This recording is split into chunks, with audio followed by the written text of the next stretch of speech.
tattaki daga nan Kalaba jihar Cross River yana guwa babban birnin jihar Bayelsa.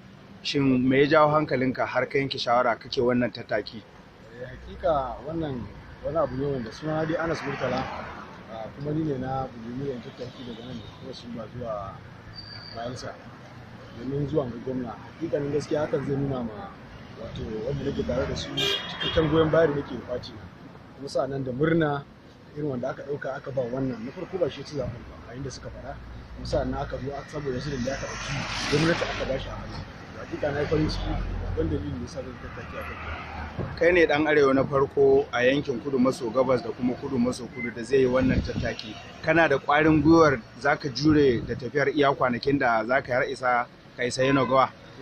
Tabbas wannan na yi alƙawari ne saboda akwai abokan da muka yi muhawara da su lokacin da nake tunanin cewa za a bada mulki suka ce ba za a bayar ba, suka ce tabbas baran ya mana ce to ni kuma insha Allah wanda aka bada mulki zan gwada musu cewa zan yi. To abin da ya bani karfin gwiwa kuma insha Allah wannan abu ne karfin gwiwa ne mai kyau wanda kuma insha Allah zan yi da dalilin fati na tabbatar da cewa ni cikakken dan hakida ne fili.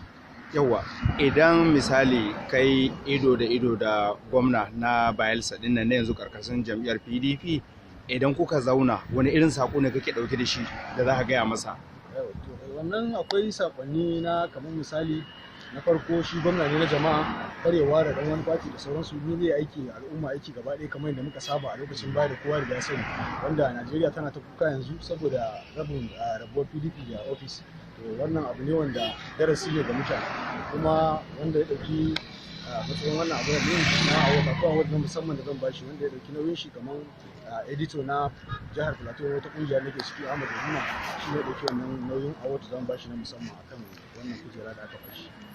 To kamar wani sako gare ka ga yan wanka matasa magoya bayan jami'ar PDP tun daga matakin ƙasa har zuwa na unguwanni?